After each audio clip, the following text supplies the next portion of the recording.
A very good morning to all of you, and a very warm welcome to the online classes of CPS Learning, number one competitive exam preparation institute.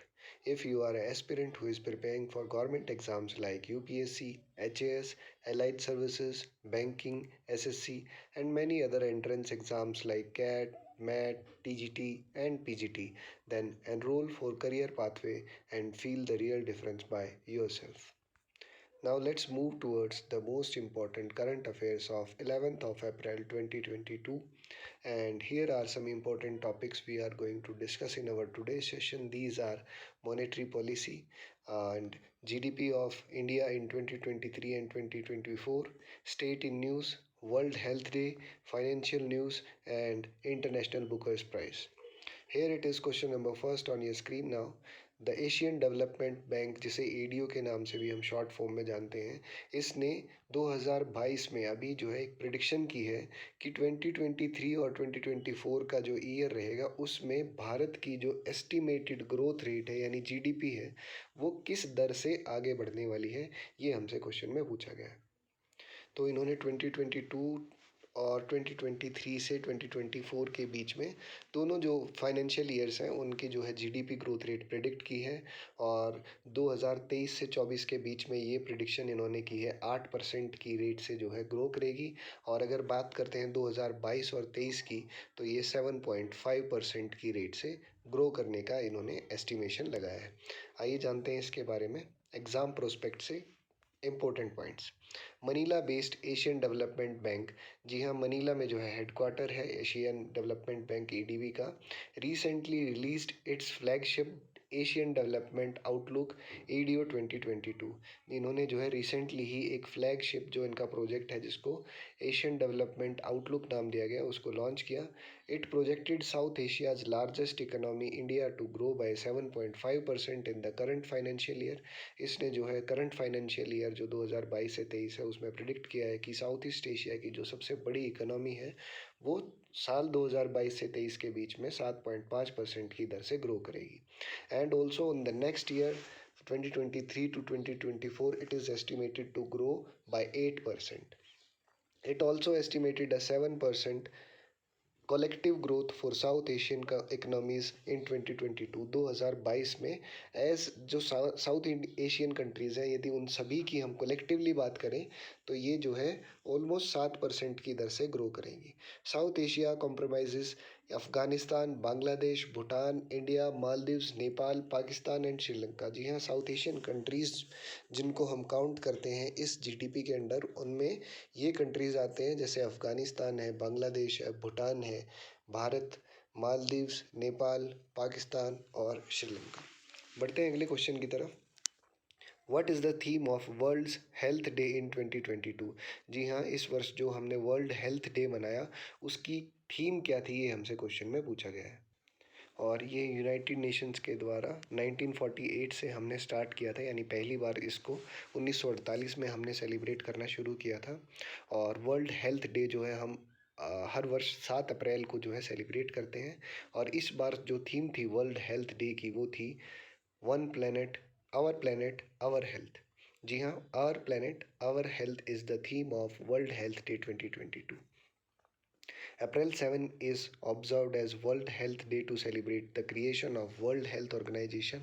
WHO को हमने 1948 में बनाया था, उसी दिन से हम जो है इसको वर्ल्ड हेल्थ डे के रूप में सेलिब्रेट करते हैं। And WHO leads to the celebration to discuss health related issues and to draw attention to specific health issues. इसीलिए जो बेसिकली हम इस दिन को मनाते हैं ताकि हेल्थ रिलेटेड इश्यूज जो हैं उनके बारे में डिस्कस किया जा सके, और जो अटेंशन है यानी दुनिया को उसके बारे में जागरूक बेसिकली किया जा सके हेल्थ इश्यूज़ के बारे में। और इस वर्ष की जो थीम थी वो थी आवर प्लेनेट आवर हेल्थ। बढ़ते हैं अगले क्वेश्चन की तरफ। Which institution released the braving the storm east Asia and Pacific economy update report? जी हाँ, जो ईस्ट एशिया और पैसिफिक इकनॉमिक अपडेट रिपोर्ट जो है वो किस इंस्टीट्यूशन के द्वारा रिलीज़ की गई, ये हमसे क्वेश्चन में पूछा गया है। और ये रिपोर्ट जो है हर वर्ष रिलीज़ की जाती है वर्ल्ड बैंक के द्वारा, and world bank option number B is the right answer. The world bank release the April 2022 update braving the storm east Asia and Pacific economy update. As per the report, there are three risks for the region, जो east Asia और Pacific region है उसमें basically इन्होंने अपनी report में तीन बड़े risk का जो है जिक्र किया, उनके बारे में डिस्कस किया। जैसे उनमें से सबसे पहला है financial tightening in the US, कि यूएस जो है वो फाइनेंशियली जो है टाइटनिंग करेगा, यानी उसके रेगुलेशंस को थोड़ा सा स्ट्रिक्ट करेगा। Structural structural slow down in China and the war in Ukraine, जी हाँ, रशिया और यूक्रेन के बीच में जो वॉर चल रहा है और जो स्ट्रक्चरल स्लो डाउन है चाइना में भी अभी जो है, इन तीनों कारणों की वजह से जो ईस्ट एशिया और पैसिफिक इकोनॉमिक है उसमें जो है आगे आने वाले टाइम में इन तीनों चीज़ों की वजह से एक एक तरीके से एक डाउनफॉल देखने को मिल सकता है। The April 2022 issue of the report suggest bold reforms to avoid the risk and grasp the opportunities. Which milestone has been achieved by India's agricultural product export in the year 2021 and 2022? जी हाँ, पूछा गया है भारत ने जो है कौन सी achievement को हासिल कर लिया है, और जो हम एक्सपोर्ट्स करते हैं यानी कि जो हम बाहर भेजते हैं उन्हें बेसिकली उस टर्म को हम एक्सपोर्ट बोलते हैं, फॉरेन कंट्रीज़ में जब सामान भेजा जाता है। और एग्रीकल्चरल प्रोडक्ट्स हम जो एक्सपोर्ट करते हैं, टू बी स्पेसिफिक, वहाँ पे हमने एक अचीवमेंट को इस बार हासिल किया 2021 और 22 के आंकड़ों में, और ये हमने टच कर लिया है $50 बिलियन को। जी हाँ, इस बार जो भारत के द्वारा एग्रीकल्चरल जो प्रोडक्ट्स थे वो $50 बिलियन का आंकड़ा टच कर चुके हैं। आइए जानते हैं इस न्यूज़ के बारे में। India's agricultural product export touched a new milestone bye crossing $50 billion in the year 2021 and 2022. This is also the highest level ever achieved by the agricultural export from India. Bharat से जो है ये अभी तक का एक सबसे बड़ा एक्सपोर्ट का जो है आंकड़ा है, जैसा कि हमने पहले भी डिस्कस किया कि एक रिकॉर्ड जो है यहाँ पे इन्होंने ब्रेक किया। The agricultural export have growth by 19.92% during 2021 and 2022। जी हाँ, यहाँ पर जो एक्सपोर्ट्स थे ऑलमोस्ट 20% ज़्यादा हमने जो है किए हैं पिछली बार से, और इसी के साथ हमने 50.21 बिलियन का आंकड़ा भी टच किया।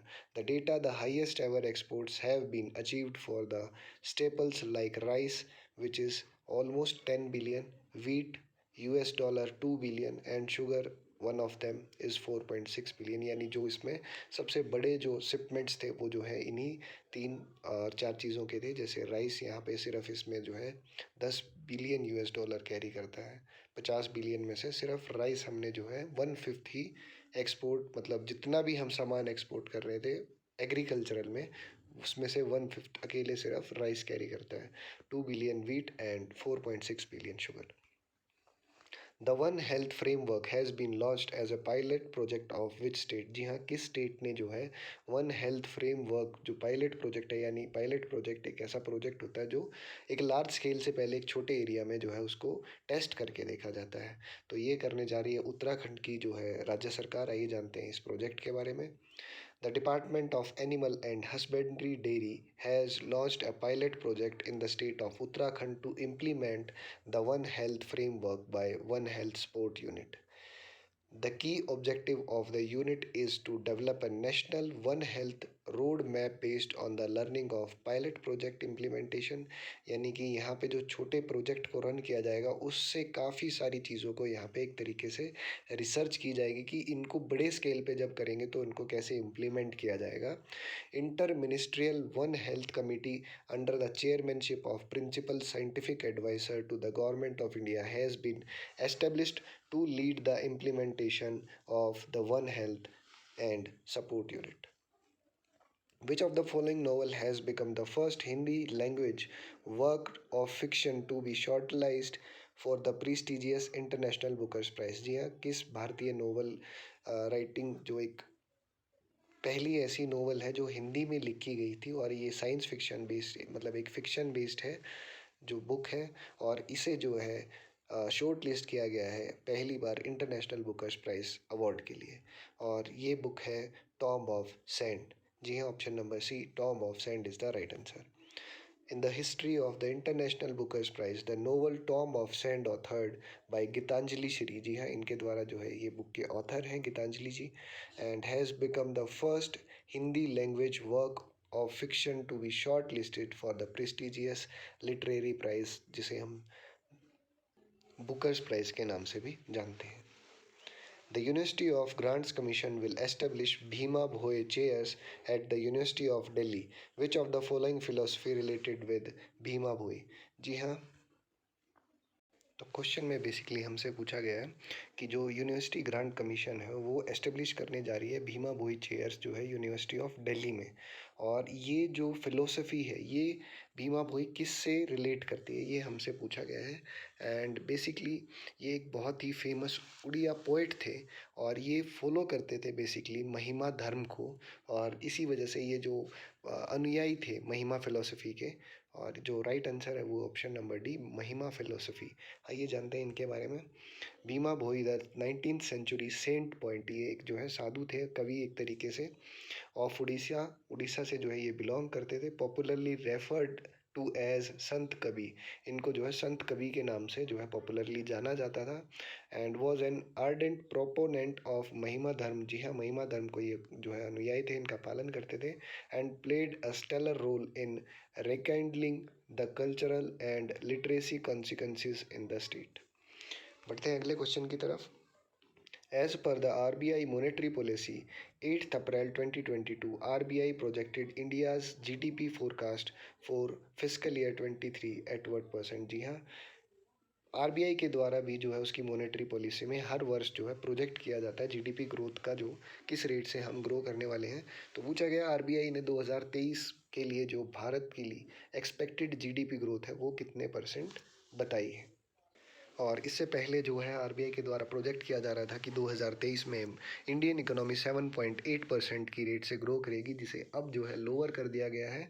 और जो वॉर है बेसिकली रशिया और यूक्रेन का, उसको जो है कारण बताया है, और ये अब जो है घटाकर 7.2% कर दी गई है। RBI also lowered the GDP forecast for fiscal year 23 from 7.8% to 7.2%, and RBI also extended the rationalization of risk weight for individual housing loans till March 31st 2023। और इसी के साथ हमारे आज के सेशन को यहीं पर समाप्त करते हैं। एक बार फिर से मिलेंगे आपसे अगले सेशन में, तब तक के लिए इन वीडियोस को लाइक करें, शेयर करें और सब्सक्राइब करें करियर पाथवे के यूट्यूब चैनल को। Thank you.